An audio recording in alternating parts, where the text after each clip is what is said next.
स्वागत है आप सभी का हमारे YouTube चैनल में। आज हम NCERT क्लास 10 समकालीन भारत भूगोल के पार्ट 6 विनिर्माण उद्योग के प्रश्नों को सॉल्व करेंगे। तो आगे बढ़ने से पहले अगर आपने हमारे YouTube चैनल को सब्सक्राइब नहीं किया है तो सब्सक्राइब करके बेल आइकन प्रेस कर लीजिए ताकि हमारे आने वाले वीडियो का नोटिफिकेशन सबसे पहले आपको मिल सके। और अगर आपको इसका PDF चाहिए तो हमारे व्हाट्सएप ग्रुप को ज्वाइन कर सकते हैं, लिंक डिस्क्रिप्शन में दिया गया है। तो चलिए शुरू करते हैं और देखते हैं कि कौन कौन से प्रश्न हैं और उसके उत्तर क्या होंगे। इसमें पहला प्रश्न बहुवैकल्पिक प्रश्न है, जिसमें पहला प्रश्न है, निम्न में से कौन सा उद्योग चूना पत्थर को कच्चे माल के रूप में प्रयुक्त करता है? एल्युमिनियम, प्लास्टिक, सीमेंट, मोटर गाड़ी। इसका उत्तर है cement.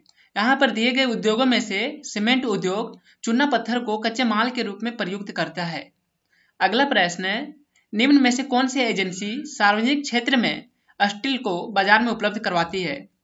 HAIL hail, SAIL sail, Tata Steel, MNCC।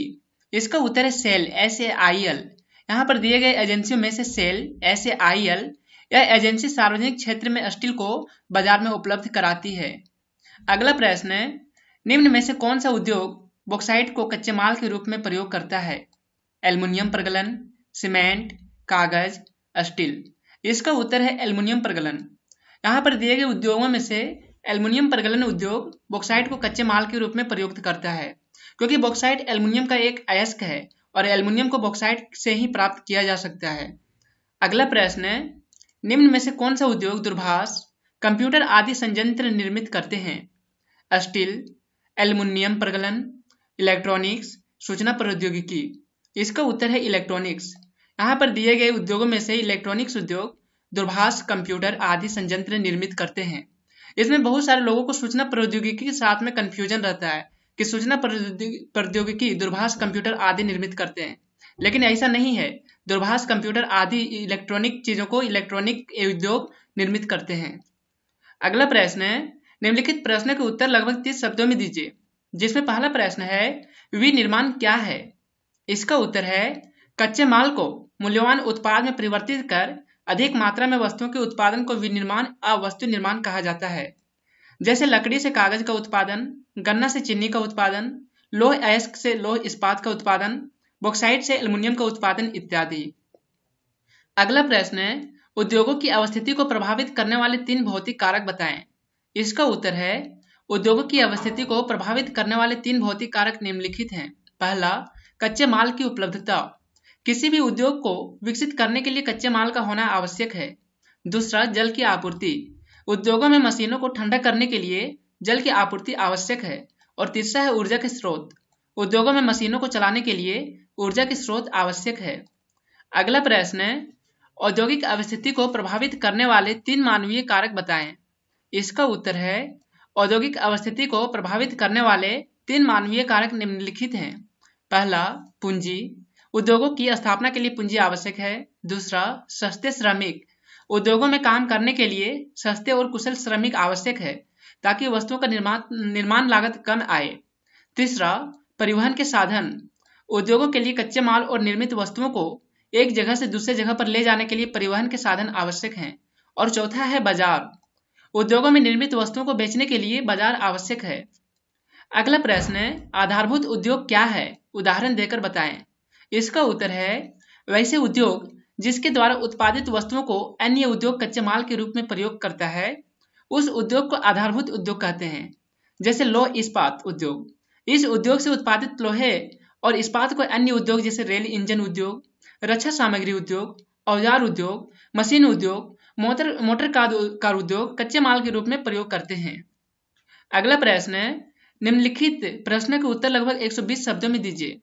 जिसमें पहला प्रश्न है, समन्वित इस्पात उद्योग मिनी इस्पात उद्योग से कैसे भिन्न है? इस उद्योग की क्या समस्याएं हैं? किन सुधारों के अंतर्गत इसकी उत्पादन क्षमता बढ़ी है? इसका उत्तर है, समन्वित इस्पात उद्योग एक बड़ा संयंत्र होता है जिसमें कच्चे माल को एक स्थान पर एकत्रित करने से लेकर इस्पात बनाने, उसे ढालने और आकार देने तक की प्रत्येक क्रिया की जाती है। जबकि मिनी इस्पात उद्योग छोटे संयंत्र हैं जिसमें विद्युत भट्ठी, रद्दी इस्पात व स्पंज आयरन का प्रयोग होता है। इसमें री रोलर्स होते हैं जिसमें इस्पात सिल्लियों का इस्तेमाल किया जाता है। यह हल्के स्टील अनिर्धारित अनुपात के मृदु व इस्पात स्टील का उत्पादन करती है। इन उद्योगों की निम्नलिखित समस्याएं हैं। पहला, इसे चीन जैसे निर्यातक से प्रतिस्पर्धा करना पड़ता है। दूसरा, भारत में कोकिंग कोयला की मात्रा सीमित है।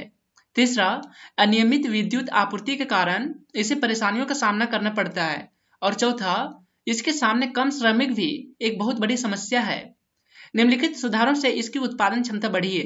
पहला, उदारीकरण ने इस उद्योग को काफी प्रोत्साहित किया है। दूसरा, निजी क्षेत्र में अनेक उद्यमियों ने इस क्षेत्र को प्रोत्साहन किया है। और तीसरा, प्रत्यक्ष विदेशी निवेश से इन उद्योगों को काफी विकास हुआ है। अगला प्रश्न है, उद्योग पर्यावरण को कैसे प्रदूषित करते हैं? इसका उत्तर है, उद्योग पर्यावरण को 4 प्रकार से प्रदूषित करते हैं। पहला, वायु प्रदूषण।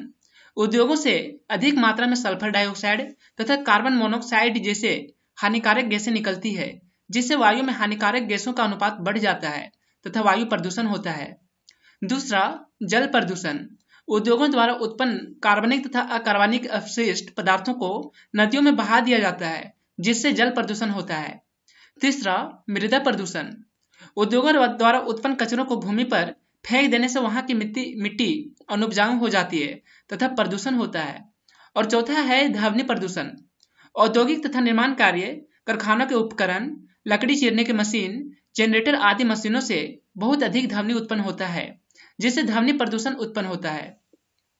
अगला प्रश्न है, उद्योगों द्वारा पर्यावरण निम्नीकरण को कम करने के लिए उठाए गए विभिन्न उपायों की चर्चा करें। इसका उत्तर है, उद्योगों द्वारा पर्यावरण निम्नीकरण को कम करने के लिए निम्नलिखित कदम उठाए गए। पहला, ताप संयंत्रों में विद्युत उत्पादन के लिए उत्तम कोटि के कोयले के प्रयोग की व्यवस्था। दूसरा, कारखानों का स्थापना नगरीय परिवेश से बाहर किए जाने संबंधी कानून बनाए गए। तीसरा, उद्योगों से निकलने वाले दूषित जल को बाहर निकलने से पहले शोधन की व्यवस्था। चौथा, वायु प्रदूषण को कम करने के लिए कारखानों में ऊंची चिमनियों को लगाने के निर्देश दिए गए। और पांचवा, औद्योगिक कचरों को नदियों तथा कृषि योग्य भूमि में निपटान की मनाही। आपको ये वीडियो कैसा लगा है हमें कमेंट में जरूर बताएं। और अगर वीडियो अच्छा लगे तो इसे लाइक कीजिए, दोस्तों के साथ शेयर कीजिए। और अगर आपने हमारे YouTube चैनल को अभी तक सब्सक्राइब नहीं किया है तो सब्सक्राइब करके बेल आइकन प्रेस कर लीजिए, ताकि हमारे आने वाले वीडियो का नोटिफिकेशन सबसे पहले आपको मिल सके।